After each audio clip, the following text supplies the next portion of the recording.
కన్ను మూయనివాడు. కాశ్మీర దేశంలో ప్రవర్ధన మహారాజుకు కొడుకులు లేరు.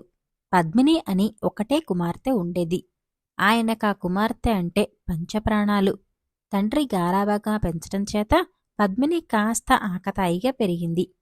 ఒకసారి ప్రవర్ధనుడు తన సామంతులతో సహా యవనులతో యుద్ధానికి బయలుదేరవలసి వచ్చింది.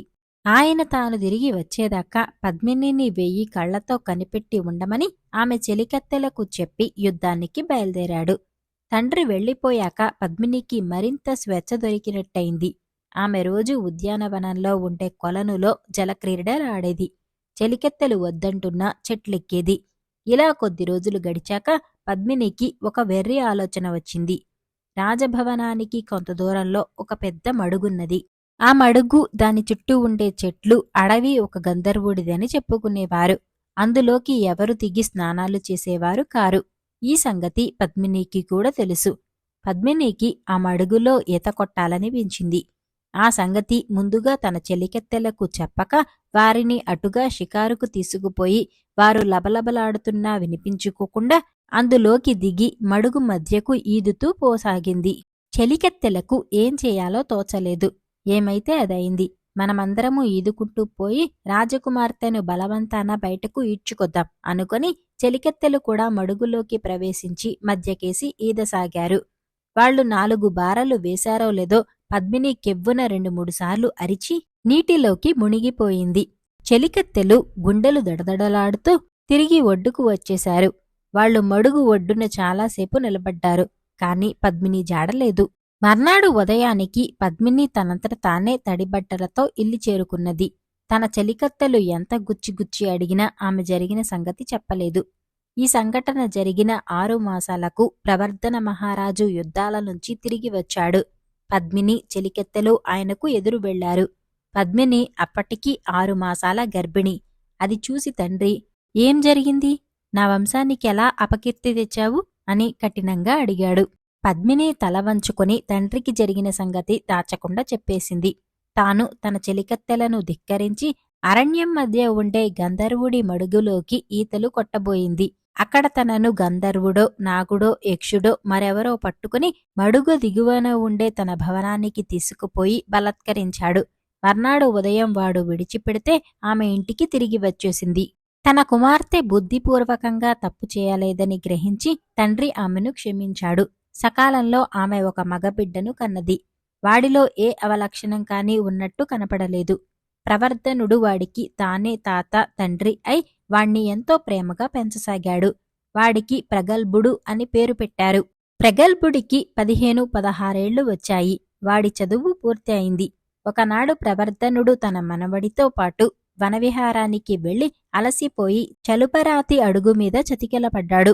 వెంటనే ప్రగల్భుడు, తాతా, నేను చాలా కాలంగా చూస్తున్నాను. నువ్వు ముసలివాడివయ్యావు. నీ కిరీటం నా నెత్తిన, రాజ్యభారం నా భుజాల మీద పెట్టి హాయిగా ఇంట్లో కాలుమీద కాలేసుకుని విశ్రాంతి తీసుకో అన్నాడు. ప్రవర్ధన మహారాజు ఈ మాటకు బాల్యచాపల్యం కింద జమకట్టి, తొందర పడతావేంరా? నా తర్వాత రాజ్యం నీకు కాక ఇంకెవరికీ పోతుంది? నువ్వే నా వారసుడివి అన్నాడు ఓర్పుగా. మరొకసారి కూడా ఇలాగే జరిగింది. చాలాసేపు ఉద్యానంలో నడిచిన మహారాజు కాళ్లు నొచ్చి ఒక అరుగు మీద కూర్చున్నాడు. ప్రగల్భుడు చిరాకు పడుతూ, నువ్వు నడవను కూడా లేవు, నాకు పట్టం కట్టి విశ్రాంతి తీసుకో అన్నాడు. ఒరే చిలిపి వెధవా, ఈ ఆలోచనలు నీకెవరు చెబుతున్నారో కాని వాళ్లు నీ మంచి కోరిన వాళ్లు మాత్రం కారు. నేను బతికి ఉండగా నా సింహాసనం మీద మరొకరు కూర్చునే మాట కల్ల. నా అనంతరమంటావా? ఆ సింహాసనం తప్పక నీదే అవుతుంది అన్నాడు ప్రవర్ధన మహారాజు. సింహాసనాన్ని నువ్వు ఇష్టపడి ఇవ్వకపోతే బలవంతాన లాక్కోవలసి వస్తుంది అంతే అంటూ ప్రగల్భుడు కోపావేశంతో అక్కడి నుంచి ఇంటికి వెళ్ళిపోయి, అమ్మా, నేను వెళ్ళిపోతున్నాను అన్నాడు. తల్లి కారణమడిగితే తాత తనకు పట్టం కట్టటం లేదన్నాడు. ఆమె కూడా వాడి మాటలను తెలిసి తెలియని మాటల కిందనే జమకట్టింది. కాని ప్రగల్భుడు నిజంగానే వెళ్ళిపోయాడు. అతను 2-3 రోజులు ప్రయాణించి సుపర్ణుడనే చిన్న రాజు వద్దకు వెళ్లి ఉద్యోగం అడిగాడు. ఎవరు నువ్వు? ఏం ఉద్యోగం చేస్తావు? ఎంత జీతం కావాలి అని సుపర్ణుడు ప్రగల్భుడిని అడిగాడు. నేనెవరైతేనేం, ఏ పని చెప్పినా చేస్తాను. జీతం సంగతి ఇప్పుడేమీ అడగను. 1 ఏడాది మీ దగ్గర పనిచేస్తాను. నా పని మీకు తృప్తిగా లేకపోతే ఏమీ ఇవ్వవద్దు. తృప్తిగా ఉంటే నేనడిగినది ఇవ్వండి అన్నాడు ప్రగల్భుడు. సువర్ణుడు సరేనన్నాడు. మనవడు కళ్ళ ఎదుట లేకపోయాక ప్రవర్ధనుడిలో సంతాన వాంఛ తల ఎత్తింది. ఆయన తన నగరానికి సమీపంలోనే ఉన్న ఒక కాపు కుమార్తెను చంపకావతి అనేదాన్ని పెళ్లాడాడు. ఏడాది గడిచింది. సుపర్ణుడు ప్రగల్భుడి సేవతో పూర్తిగా తృప్తిపడ్డాడు. ప్రగల్భుడు అతని వద్దకు వచ్చి, నేను 1 ఏడాది పాటు మీ కింద పనిచేశాను. నా పని మీకు నచ్చినట్టయితే నా కోరిక చెల్లించండి అన్నాడు. ఏం కోరతావు అని సుపర్ణుడు అడిగాడు. మీరు వెంటనే మీ సేనలను తీసుకుని ప్రవర్ధన మహారాజుపైకి యుద్ధానికి బయలుదేరండి. మనకు జయం తప్పదు అన్నాడు ప్రగల్భుడు. సుపర్ణుడు నిర్ఘాంతపోయి, ఇదేం కోరిక? ఆయన నాకు చక్రవర్తి. నేనాయన కింద సామంతును అన్నాడు. నేనైనా పరాయివాణ్ణి కాదు. ఆ చక్రవర్తికి నేనే వారసుణ్ణి. ఈ యుద్ధంలో ఆయన ఓడిపోతే నేనే చక్రవర్తిని. ఆయన గెలిస్తే నాకే నష్టం. ఆడి తప్పవద్దు అన్నాడు ప్రగల్భుడు. సువర్ణుడు తన మాట నిలబెట్టుకోవటానికి సైన్యాన్ని అయత్తం చేసి ప్రవర్ధనుడిపైకి యుద్ధానికి వెళ్ళాడు. ప్రవర్ధనుడికి సైన్యాలను సమకూర్చుకునే వ్యవధి లేదు. అయినా ఆయన యుద్ధం చేసి వీరమరణం పాలు కావటానికి నిశ్చయించాడు కాని తన మనువడికి సింహాసనం అప్పగించి అడవుల పాలు కాదల్చలేదు. అప్పటికి చంపకవతి నెలతప్పింది. ఆమెను మహారాజు తండ్రి ఇంటికి పంపుతూ, ఈ యుద్ధం నుంచి నేను ప్రాణాలతో బయటపడకపోవచ్చు. నీకు గర్భం నిలిచిన మాట నిజమైన పక్షంలో నీకు కొడుకు పుట్టవచ్చు. ఏనాటికైనా వాడే నా సింహాసనానికి వారసుడు కనుక నా చిహ్నంగా వాడి మెడలో ఈ గొలుసు తగిలించు అంటూ తన మెడలో ఉండే గొలుసు ఆమెకిచ్చాడు. చంపకవతి పుట్టింటికి వెళ్ళిపోయింది. యుద్ధంలో ప్రవర్ధనుడు మరణించాడు. ప్రగల్భుడు రాజ్యాభిషేకం చేసుకుని రాజభవనంలో మునుపు ఉండిన వారందరినీ వెళ్లకొట్టి తన నౌకర్లనే ఏర్పాటు చేసుకున్నాడు. అతను చేసిన రాజ్యపాలన చాలా క్రూరంగా ఉండటం చేత ప్రజలకు అతనంటే త్వరలోనే రోత పుట్టింది. చంపకవతి కాలక్రమాన ఒక మగబిడ్డను కన్నది. ఆ బిడ్డ ప్రగల్భుడికి దగ్గరలో ఉండటం మంచిది కాదని చంపకవతి తండ్రి అయిన కాపు ఆ పసిగుడ్డును తీసుకుని దూరదేశానికి వెళ్లి అక్కడ ఒకరి ఇంట పెంచటానికి ఏర్పాటు చేసి తగినంత డబ్బు కూడా ఇచ్చాడు. ప్రగల్భుడికి నిజానికి తన తాత మళ్లీ పెళ్లి చేసుకున్నాడని కాని ఆయన భార్య తన రాజ్యంలోనే ఉన్నదని కాని తాను దుర్మార్గంగా ఆక్రమించిన సింహాసనానికి వారసుడొకడు పుట్టి పెరుగుతున్నాడని కాని కొంచెం కూడా తెలియదు. 16 సంవత్సరాలు గడిచాయి. చంపకవతికి పుట్టిన కొడుకు ప్రద్యోతుడనే పేరుతో పెరిగి పెద్దవాడై కాపు ఇంటికి తిరిగి వచ్చాడు. ప్రగల్భుడు సహజంగానే ప్రజాపీడకుడని, అతనంటే ప్రజలకు చాలా రోతగా ఉంటుందని, అతని పీడ ఎప్పుడు విరగడ అవుతుందా అని ప్రజలు ఎదురుచూస్తున్నారని ప్రద్యోతుడికి రూఢీగా తెలిసింది. అలాంటి వాణ్ణి ఉపాయంతో తొలగించవచ్చుననుకున్నాడు ప్రద్యోతుడు. కొంతకాలంగా ప్రగల్భుడు రోజుకొక ఇంటికి తన దూతలను పంపి ఆ ఇంటి మనిషినెవరినైనా రాత్రి తన ఇంటికి పిలిపిస్తున్నాడు. అలా వచ్చిన వారిని తెల్లవారేదాకా కథలు చెప్పమంటాడు. ఆ కథలు తనకు నచ్చకపోతే తెల్లవారగానే తల తీయిస్తాడు. ఈ విధంగా చాలామంది తమ తలలను పోగొట్టుకున్నారు. ప్రద్యోతుడు వచ్చిన కొద్ది రోజులకే కాపు ఇంటికి రాజదూతలు వచ్చి, ఈ రాత్రికి మీ ఇంటి వారెవరైనా వచ్చి కథలు చెప్పాలని రాజుగారి ఆజ్ఞ అని చెప్పారు. కాపు కుంగిపోయి, ఇవాళతో నా ఆయువు మూడింది. ఆ దుర్మార్గుడైన రాజుకు నచ్చే కథలు నేనెక్కడ చెప్పగలను అన్నాడు. నీకేం భయం లేదు తాత, ఆ రాజుకు కావలసిన కథలు చెప్పటానికి నేనున్నాను కదా అన్నాడు ప్రద్యోతుడు. నువ్వు రాజు దగ్గరికి వెళతావా? వద్దు నా తండ్రి అని చంపకవతి బావురుమని ఏడ్చింది. ముసలివాణ్ణి ఇవాళ కాకపోతే రేపైనా నేను రాలిపోయేవాణ్ణే.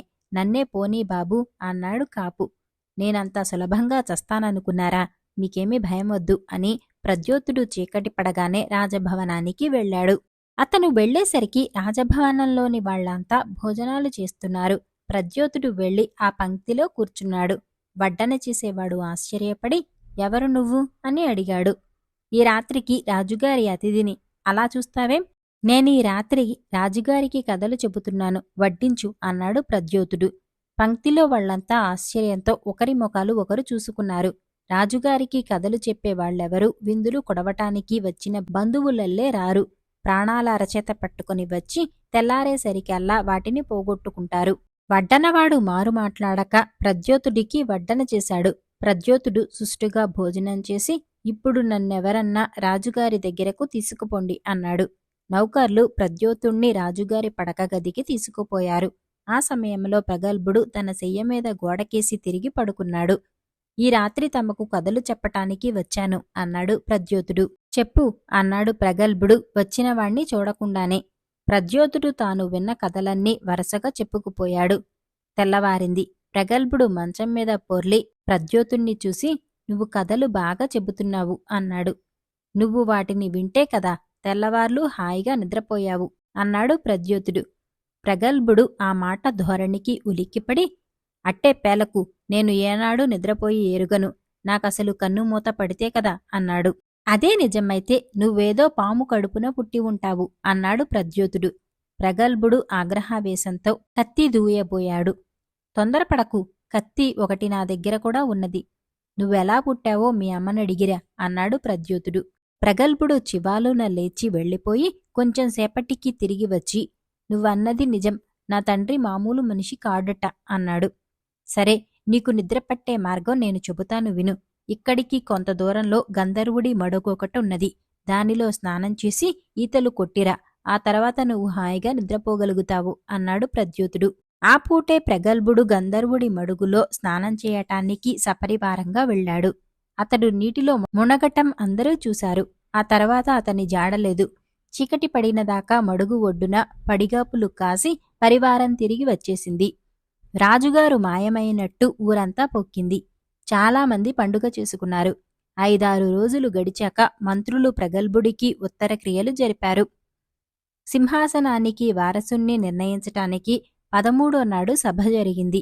ప్రద్యోతుడు ఆ సభకు వెళ్ళి, నేను ప్రవర్ధన మహారాజు కొడుకును, ఇదిగో నా మెడలో మా తండ్రిగారి హారం అని చెప్పి హారం చూపించాడు.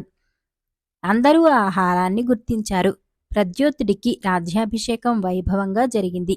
కాపు సకుటుంబంగా వచ్చి రాజభవనం చేరాడు. అంతా సుఖంగా ఉన్నారు.